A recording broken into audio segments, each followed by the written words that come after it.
Hello viewers, welcome to my channel Gyan knowledge hub. इस video में हम कक्षा 7वीं की हिंदी की अर्धवार्षिक परीक्षा पर चर्चा करेंगे। कुल अंक हैं 60 और समय है 2.5 घंटे। और मुझे आशा है कि ये प्रश्न पत्र आपकी बहुत सहायता करने वाला है। आपको ये पता चलेगा कि किस तरह का आपको प्रश्न पत्र आने वाला है और अध्यापकों की भी सहायता करेगा एक प्रश्न पत्र को सेट करने में। चलिए शुरू करते हैं, लेकिन शुरू करने से पहले अगर मेरे चैनल को सब्सक्राइब नहीं किया है तो जल्दी से सब्सक्राइब कर लीजिए। चलिए शुरू करते हैं। तो पहले खंड क है। खंड क में एक आपको अनसीन पैसेज मिलेगा, अपठित गद्यांश मिलेगा, ठीक है। उसके आगे आपको 5 प्रश्न मिलेंगे। 5 प्रश्नों के आपको उत्तर जो देने हैं वो विकल्पों के आधार पर देने हैं। कोई भी एक विकल्प को आपको चुनना है, मतलब कि एमसीक्यूज हैं, आपके मल्टीपल चॉइस क्वेश्चंस हैं। नेक्स्ट आपका क्वेश्चन जो है, नेक्स्ट प्रश्न आपका वो लघु उत्तरीय प्रश्न है, जो आपकी लिटरेचर बुक है उसमें से आपको क्वेश्चंस आएंगे, चैप्टर्स में से। तो 4 क्वेश्चंस दिए हुए हैं। लघु उत्तरीय का मतलब है शॉर्ट आंसर टाइप। बग्गी में आने वाले लड़कों से लेखक की दोस्ती क्यों ना हो सकी? पिताजी हर बात में बुआ का उदाहरण क्यों देते होंगे? बुलंदियों को हासिल करने का सपना देखने वाली अवनी लखेरा की जिंदगी बदल गई कैसे? शौकत ने चौधरी के सामने क्या प्रस्ताव रखा और क्यों? तो ये आपके शॉर्ट आंसर क्वेश्चन है। आगे आपके लॉन्ग आंसर क्वेश्चन है, जो कि सिर्फ आपको 4 में से 2 ही करने होंगे। निम्नलिखित दीर्घ उत्तरीय प्रश्नों के उत्तर लिखिए। पत्री किताब बाजार दरियागंज की क्या विशेषता है? अनु की बीमारी का कारण बुआ जी के भय के कीटाणु थे। तर्क देते हुए अपने विचार लिखिए। सृष्टि एक सकारात्मक विचारों वाली सखी कैसे सिद्ध होती है? उदाहरणों द्वारा पुष्टि कीजिए। पठान पर हकीम की बात का क्या प्रभाव पड़ा? उसने क्या निश्चय किया? तो ये आपकी जो टेक्स्ट बुक है उसमें से आपको प्रश्न आएंगे।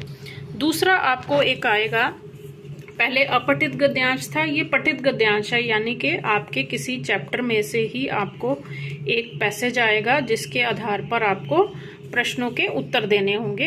इसके भी 5 प्रश्न हैं जिसके कि आपको आंसर्स लिखने होंगे, एमसीक्यूज नहीं है, ठीक है। तो आगे बढ़ते हैं अब खंड ख यानी कि व्याकरण पर। तो 4 नंबर का ये प्रश्न है। निम्नलिखित प्रश्नों में से किन्हीं 2 प्रश्नों के उत्तर लिखिए। संज्ञा के भेदों के नाम लिखिए। दूसरा है विशेषण किसे कहते हैं। तीसरा है उपसर्ग और प्रत्यय में अंतर स्पष्ट कीजिए। अगला है आपका किन्हीं 2 शब्दों के विलोम शब्द लिखिए। अगला प्रश्न है निम्नलिखित मुहावरों के अर्थ लिखकर वाक्य प्रयोग कीजिए। 3 दिए हुए हैं, फूला नहीं समाना, जहां चाहा वहां रहा, बाएं हाथ का खेल होना। अगला प्रश्न है दिए गए श्रुति सम भिन्नार्थक शब्दों के अर्थ लिखिए। गृह, गृह, और, नीड़, नीड़। निम्नलिखित वाक्यों में सर्वनाम रेखांकित कर उनके भेद लिखिए। यह फल किसने तोड़ा है? यह मेरी अध्यापिका है। जो सोएगा वह खोएगा। अगला प्रश्न है निम्नलिखित वाक्यों में विशेषण तथा विशेष्य शब्द छांट कर लिखिए। तो 2 आपको इसमें वाक्य दिए हुए हैं जिसमें विशेषण और विशेष्य छांटने हैं।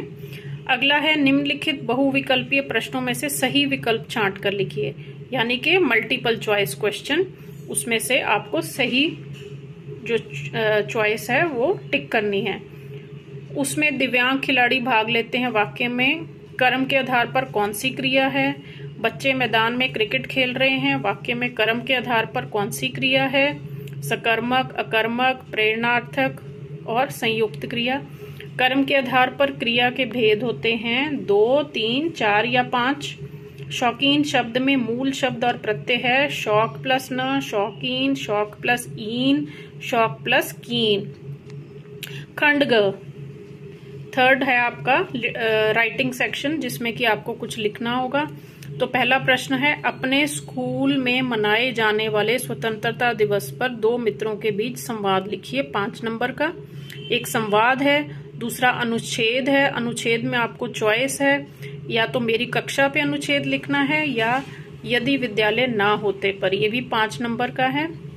और आपका आखिरी प्रश्न है समय में कार्य पूरा समय से कार्य पूरा ना करने का कारण बताते हुए अपनी अध्यापिका को प्रार्थना पत्र लिखिए। ये भी 5 अंक का है।